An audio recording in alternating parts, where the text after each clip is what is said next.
there. It's the Luke and Pete Show. I'm Pete Donaldson. I'm joined by Mr. Lukey Moore. Lukey Moore, Yes. I've got an hour on my foot. I walked from Fenchurch Street to just past Old Street, and it only took me like 25 minutes, and the last time I did it, it took an hour and 5. So I think I've gotten better at directions, you know? Yeah, okay. And I was walking far apart, are they? They're a fair distance. They're a fair distance. It's a half-hour walk, isn't it? It's an half-hour walk. I lopped off 5 minutes. I was very impressed by a man who was clearly a man with a bigger boy job, who was walking down the street with some MDF, and instead of sort of saying, get out of the way and get off your phone, like, this is a pavement, and I'm trying to transport massive lumps of MDF down the road, he just did this, like that. And I went, nice. And I sort of went, That's nice. Like That's old school. Yeah, proper like Hugh Grant. I'm sorry, like sort of bimbled my way out of his thing. Like that? It was like, yeah, it was a proper like, but it was like loud, like, and he just had the confidence to do it. And I was like, what a guy, what a man, what a mighty fine man. Very into that vibe. What was the dimensions of the MDF? It was it was about the size of the pavement. So no matter where I stood, really, I was in trouble. Plasterboard side. It was like end of level, you know that video game Paperboy, that isometric game where you would go up the street throwing papers at people's windows and stuff. Yeah, that's great. It would have been the end of the last hardest street. An obstacle you just have to kind of get pixel perfect. It was like that, really.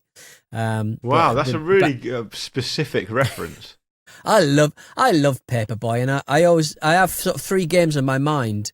Cruise for Cops, the Poirot-related graphic adventure from Delphine Games, a French outfit. Don't know that. There was the same people who made Flashback in Another World, I believe. Oh, certainly Another one, I remember. That was great. Another game is Jet Set Willy, the Thatcher-era platformer from the 8-bit era. I remember that well, along with Manic Miner. And also Paperboy. Those 3 games, I promised to myself as an old gentleman that I would finish them one day. But I'm definitely never going to finish Jet Set Willy. Cruise for a Corpse, I'll revisit every 6 months.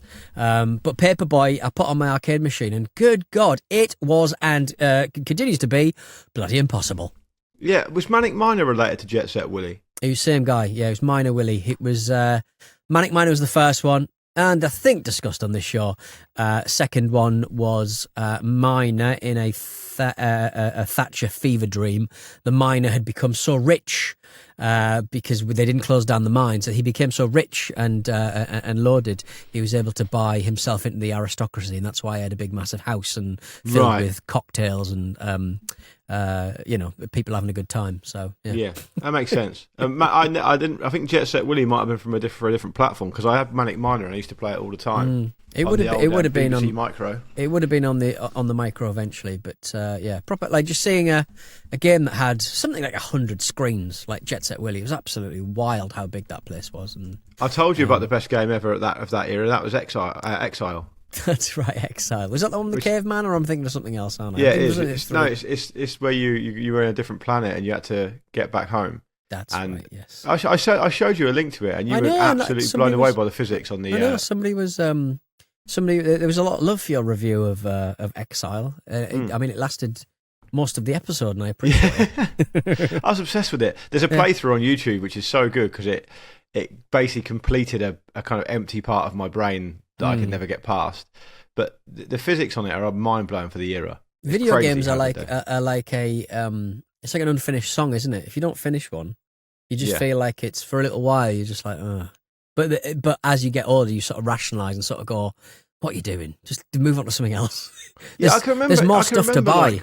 I can remember finishing Super Mario World about 5 years ago. Right. And thinking, I'm not sure I should be as good at this, because it's supposed to still about reactions, and I'm old now. But like when I'm playing PUBG, I haven't played for months actually, but when I used to play PUBG, I was regularly under the impression that I was getting killed because there was younger people with better reactions than me. And like Super Mario World, completing that like when I was 40 or whatever, I thought that's not bad, because young people are better at video games because the professional gamers are all young, right? Yeah, and you probably played it on a thing that had a little bit of latency in there as well. So the actual you press the joystick left, and the little Mario character avatar doesn't move left until a couple of milliseconds. I don't think you can call Mario a creature. He's a little creature. He's a plumber. I call all Italians plumber. little creatures. He's the famous little most famous Italian They live in the plumber big in the boat. world. The little creatures who live in the big boat. Those guys. Yeah, yeah. exactly. So what part of the foot is your blister on?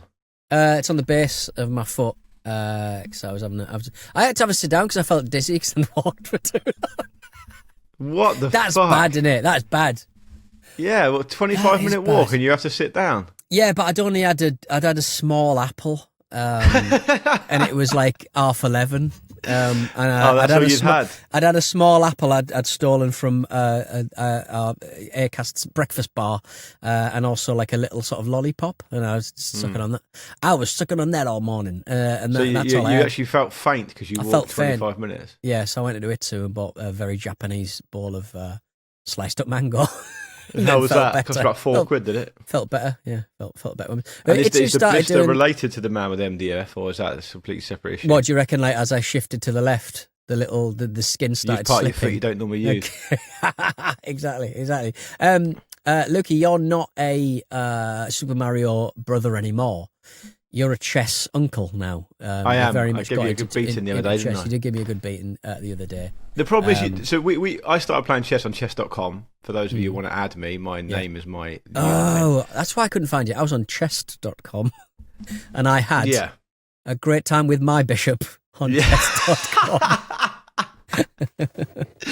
Yeah, I bet you did. Yeah. Can I see the queen, please? Can I see the queen? Yeah. Get your rooks out, etc. For the lads. For the lads? Well, for one lad. Just one lad. Yeah, just this lad. Yeah. I set up on chess.com. I always knew how to play chess, and then a few weeks ago, my niece is really into it. She's like 11, and she'll be 11 this year. And so I played her a couple of times. I quite like this. This is good fun. It's got good strategy and stuff. We talked about it before, didn't we? Yeah. But since we talked about it on the last episode, you and I have locked horns. Yeah. You didn't even have the concentration to maintain a 10-minute game. You said, I'll play you a 10-minute game at half-time in the Newcastle game. You started quite clearly, even though I was on the other end of an interface, I could see how quickly you'd lost interest. And you kept WhatsApping me during the game.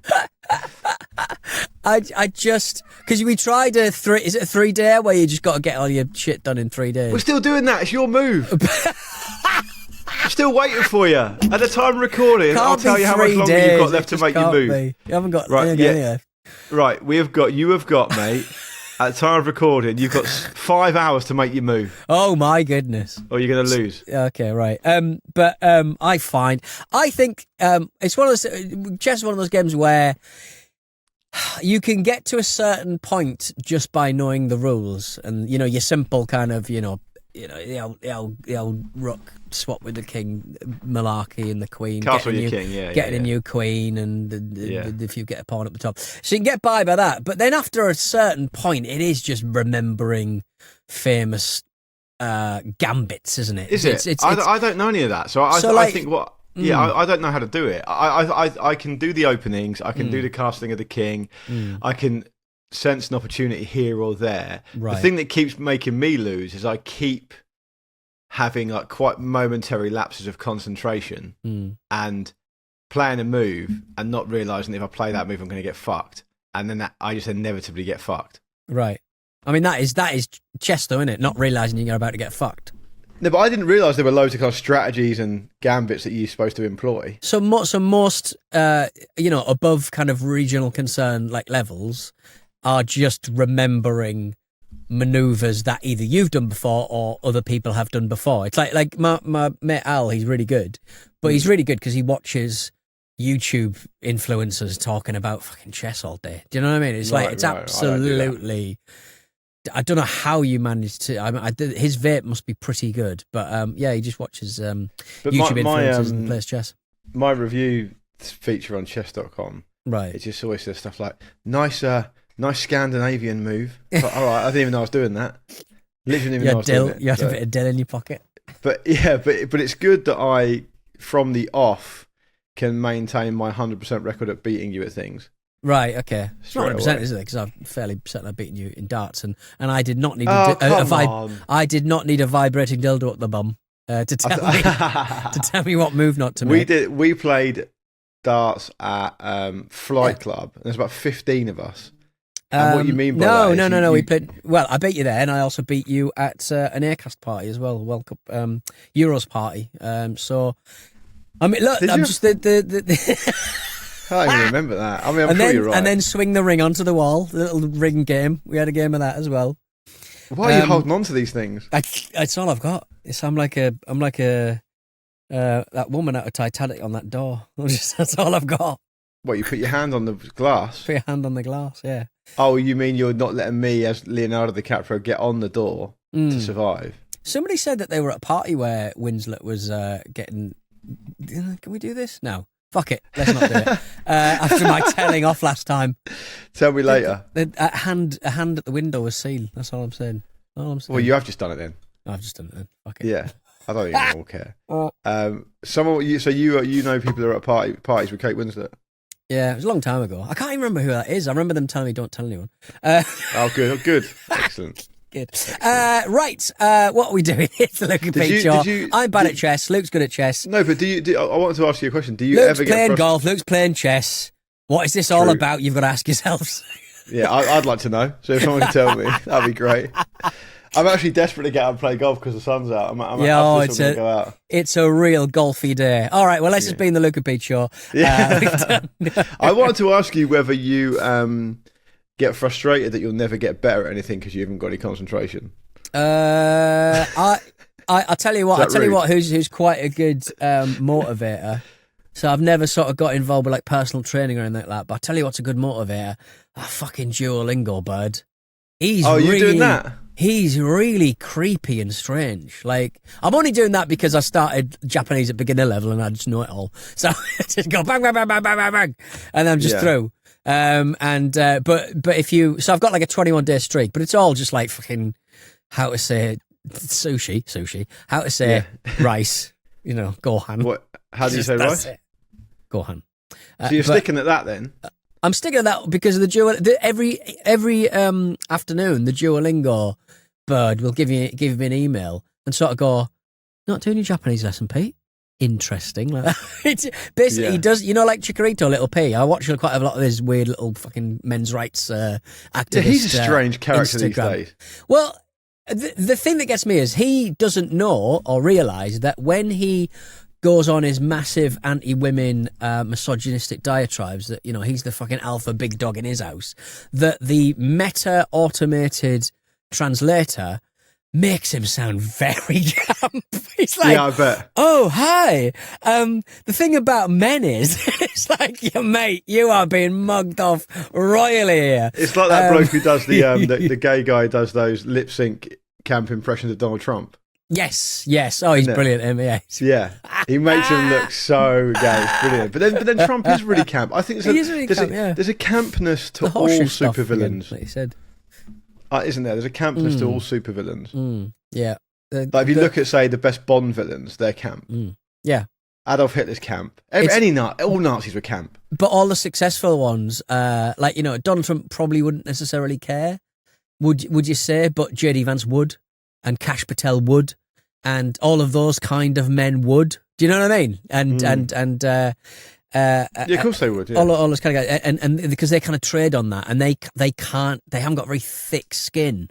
So that's why that's why you see them doing workouts with everybody. That they see. Like I'm in a WhatsApp group with some people I don't know that well.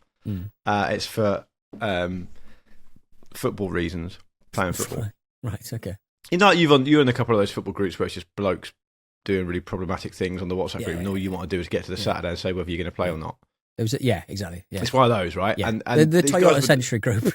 Basically, you're like your Toyota Century group, or your There's got a a football one as well, haven't you? That you play golf got a play couple of linesman ones for as well. Yeah. No, don't play linesman, thank you. How many times have you been linesman this season? I played a full 90 minutes for my over 50s football team, and yes, we might have started with 10 players, and yes, we might have got horsed 8-2. Yes, we might have done all those things. And yes, you're only 44. Crucially here, over 50s. Disgrace, Donaldson. And yes, I was in goal for some of those goals, and yes, I did punch the post in frustration in a very tepid fashion, and now I have a bruise on my hand. But you didn't run the line. Didn't run the line. No, we couldn't afford lines, people.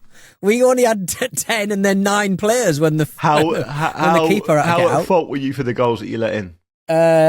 One very, What happened? 2 others very much not. What It was wrong with it you? was a Kasper Schmeichel kind of goal. What happened? Kasper Schmeichel final. Just thought I'd caught it. Thought it was going onto the floor so I could pick it up again, but it just fell into the thing. But I did have the foresight that in one fluid motion I did punch the post as hard as I could, and now I've hurt my hand. But I tell you what though, Luke, it did awaken something in me, like a thin metal, a membrane-thin metal pole being punched with the protection of goalkeeping gloves. I think I enjoyed that, Luke. Boxing. I think I should start boxing. Get into boxing. Get I'd into love boxing. that. That'd be great. Is there a kind of boxing where I can punch and nobody can punch me? No. Is that No, one? it's a punch bag, basically. Buy a punch bag. Draw Good. my face on it. I can. Right. Fine. I can go on a midlife crisis too. Good. Were you like that darts player Cameron Menzies who punched the table and he got knocked out of the World Championship? Yes. Did you say?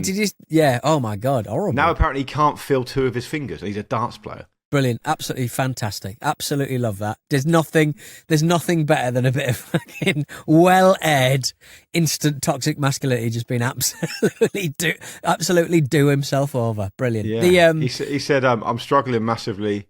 I felt like wrapping it in a few times. I'm not in a good place. I can't feel I couldn't feel my fingers for 6 weeks and I've still got to go through plenty of hand treatment.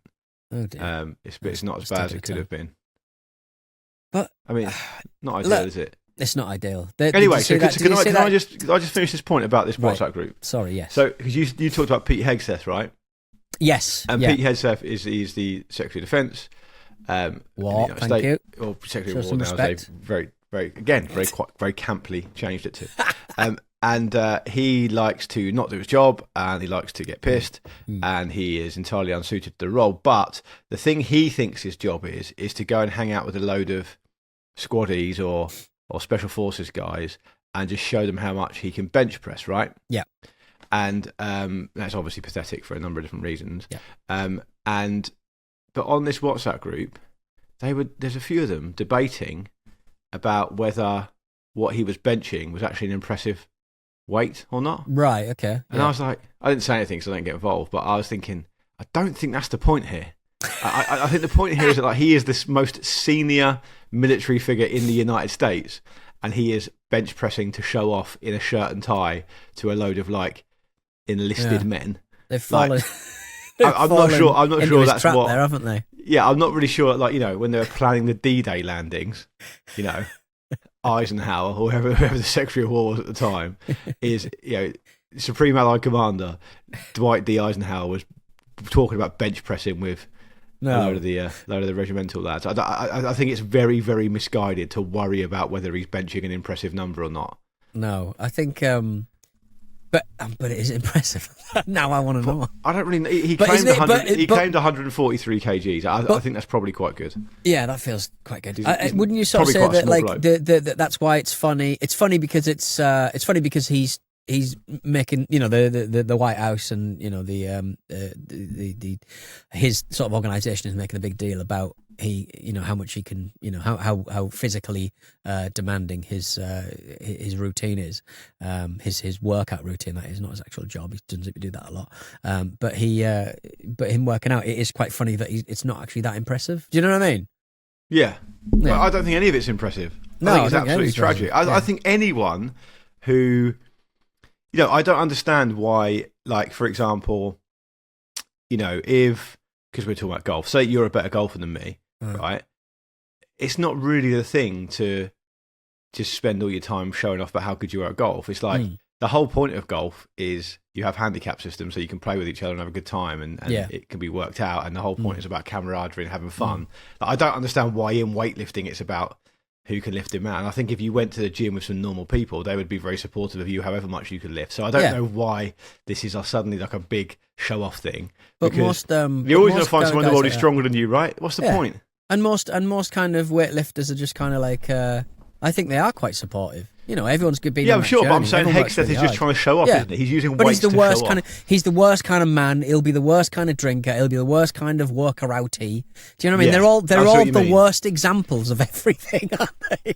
They are all just the worst examples and everything that they complained about. The majesty. It makes sense showing because he's got a 3 massive paragraph section about abuse and sexual assault allegations on his Wikipedia page. So okay, yeah, you can't. And his own mother emailed him saying, "You are an abuser of women. That is the ugly truth, and I have no respect for any man that belittles, lies, cheats, sleeps around, uses women for his own power and ego. You are that man." That's his mum saying that. That is that is strong, isn't it? That's as bad as it gets, isn't it? I mean, it really is. His own mum.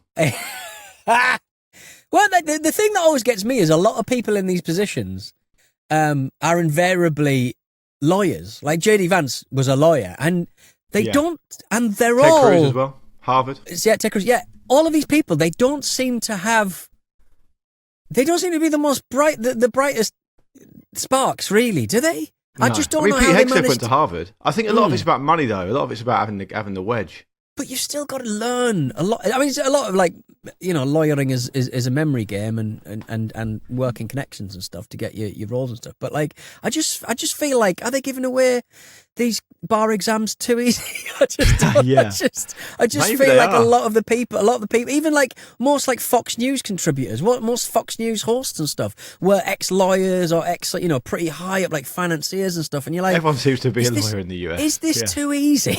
Yeah, I'd love. You'd be a great lawyer, Donaldson. I would like to declare to the court. No, you talk the court. I would like to declare to the court that I have forgotten all of my notes and my security pass. You'd be like Hugh Laurie's character in Blackadder Goes Forth, where he's defending Blackadder for killing the pigeon. I would like to declare that he's got his piece of paper. Edward Blackadder is guilty of nothing more. As he turns the page over. That's quality. Would you be a bumbling lawyer? Yeah, but the thing about bumbling lawyers is, they'll get there in the end. Do you know what I mean? They'll turn it around. But I don't think it works like that. That's right. No, but I think bumbling lawyers rotting in a prison cell is saying that. Bumbling lawyers use their bumbliness to it's a ruse. It's a bit of a ruse, and then they turn things around. They're not as daft as you think they are, but I am exactly as daft as you think. Oh, right. So people would be expecting you to be the bumbling lawyer, and then at the end, just before it's about to do the verdict, you go, "Oh, sorry, just one more thing." It's like when I ask a question in a meeting, and people expect there to be an ending to the sentence, but I just keep going. Yeah, and it never ends. So it's just the bumbling does have an end because one must breathe, but the bumbling does not have a point. Do you know what I mean? It's bumbling for bumbling's sake. A bit like that. I'm a filibusterer.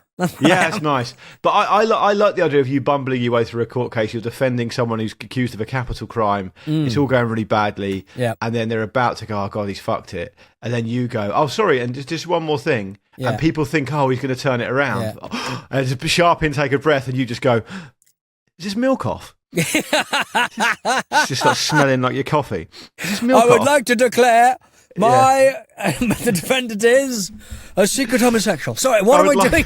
I would like to defend. Did you just out your defendant? Yes, I think I did. Sorry, bye. But Norm Macdonald with Larry King.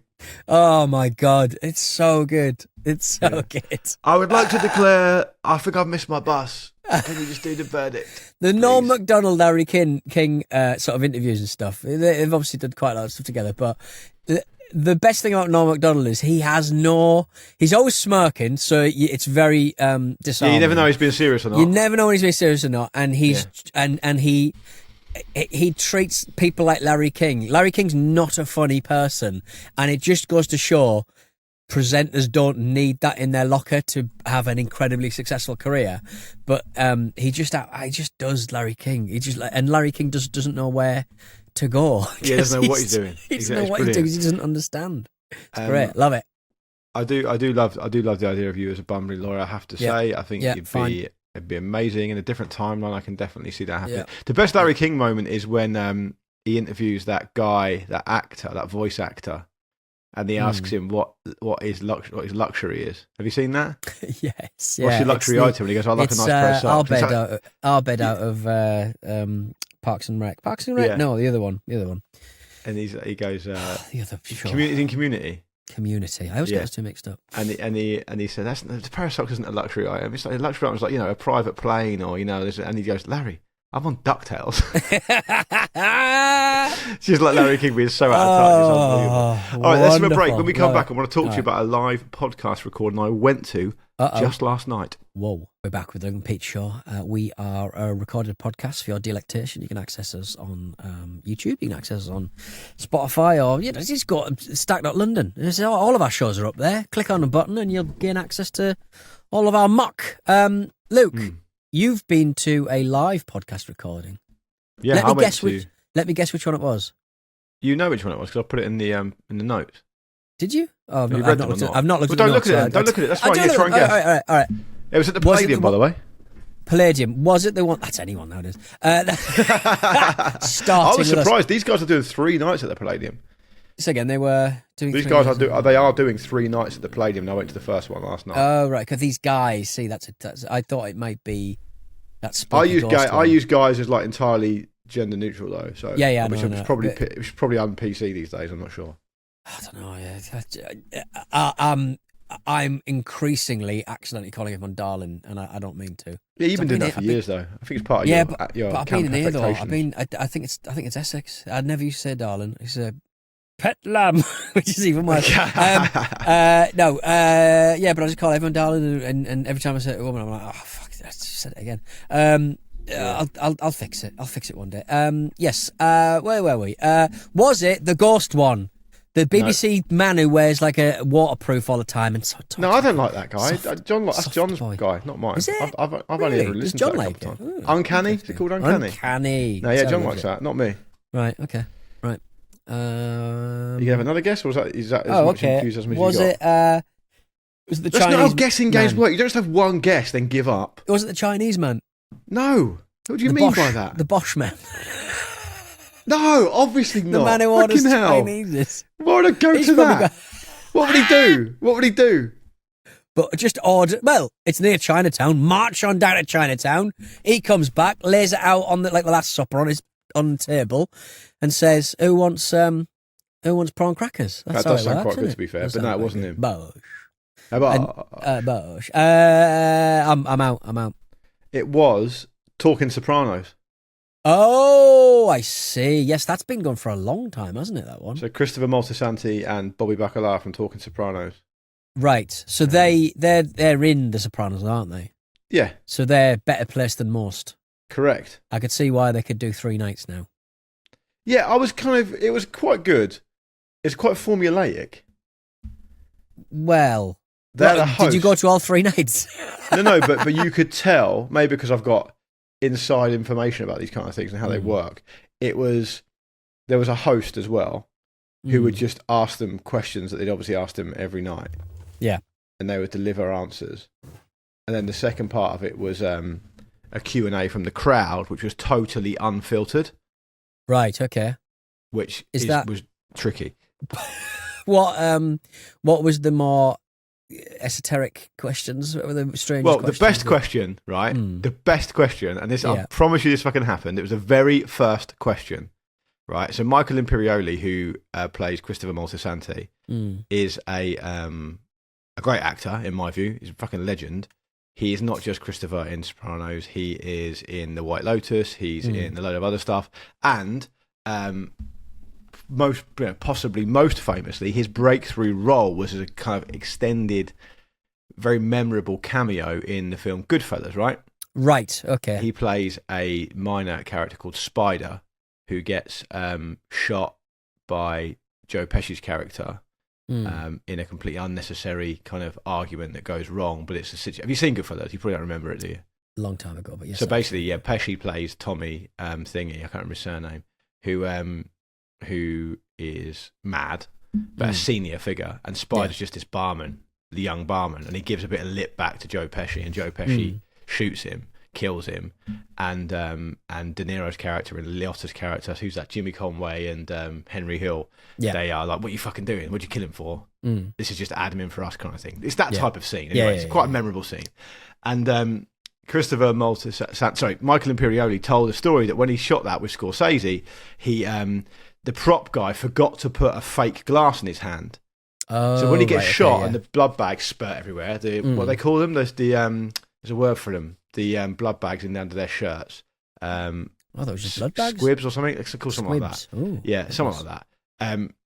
They bust open, obviously, and he falls back into the bar and he's supposed to smash the glass, but the prop guy gave him a real glass and he smashed the glass and he cut his fingers open.